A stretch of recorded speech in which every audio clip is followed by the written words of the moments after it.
안녕하세요. 책이 있는 글터 서점입니다. 오늘도 11월에 새로 나온 책을 추천해 드리기요.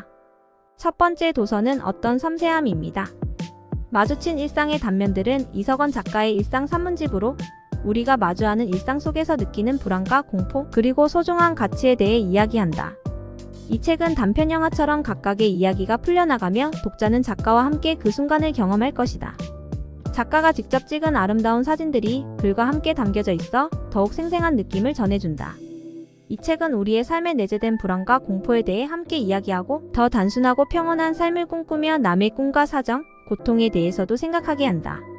이석원 작가의 다정한 시선은 세상의 이면을 바라보게 하며 독자의 마음에 따뜻하게 다가가게 될 것이다. 이 책을 통해 평안과 행복을 위한 방향을 찾고자 하는 독자들에게 귀중한 선물이 될 것이다. 두 번째 도서는 집생각입니다. 코로나19 이후 집의 기능과 형태는 큰 변화를 겪습니다.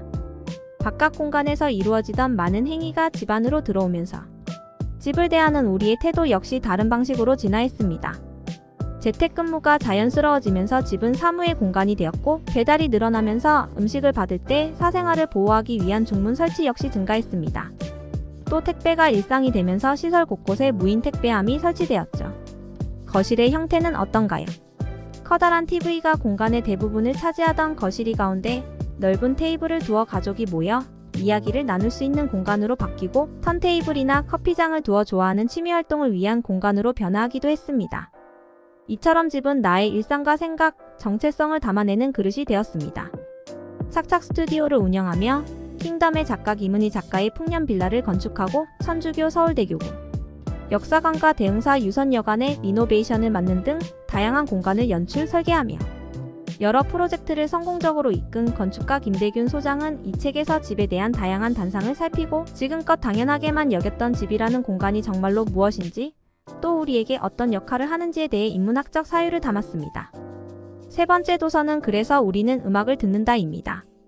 이웃집 토토로, 센과 치히로의 행방불명, 하울의 움직이는 성, 벼랑 위의 포뇨 등 스튜디오 지브리를 대표하는 무수한 명작의 음악감독으로 국내에도 잘 알려진 현대 클래식 음악가 히사이시죠.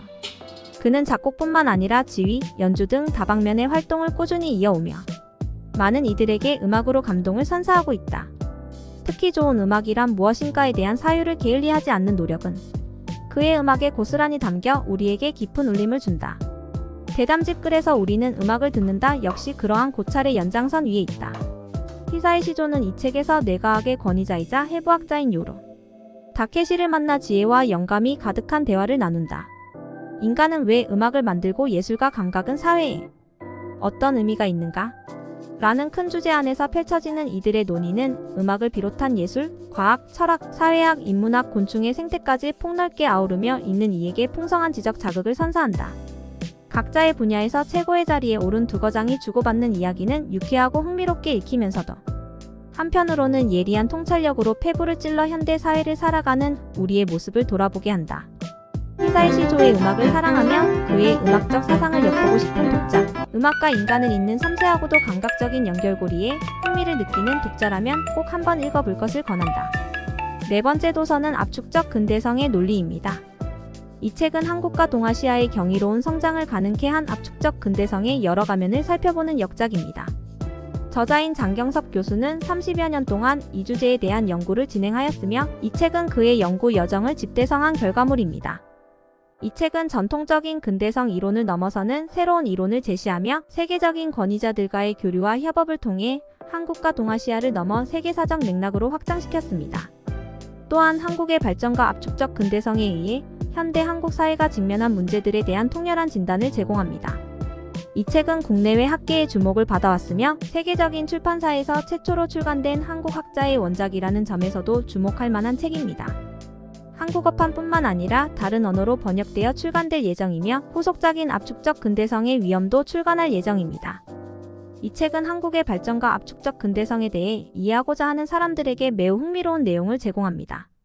다섯 번째 도서는 세모 네모 청설모입니다. 문학을 읽고 문학을 조명하는 현대문학 핀 시리즈, 현대문학을 대표하는 한국 문학 시리즈인 현대문학 핀 시리즈 시인선 49번째 시집으로 민구의 세모 네모 청설모를 출간한다. 2009년 조선일보 신춘문예로 등단해 일상어의 중력을 벗어난 독특한 시여, 자연에 대한 전위적이고 기발한 상상력으로 새로운 층위의 시 세계를 구축해 나가는 민구 시인의 세 번째 시집이다. 무미하되 건조하지 않고 담담하되 답답하지 않고 순순하되 심심하지 않지만 킥킥 웃다가 예상치 못한 곳에서 슬퍼질 수 있다는 평을 받은 그가 새롭게 선보이는 이번 시집에는 시인 특유의 낙천성과 평범한 사고를 뒤집는 언어유희, 일상에서 찾은 행복들이 담겨 있다.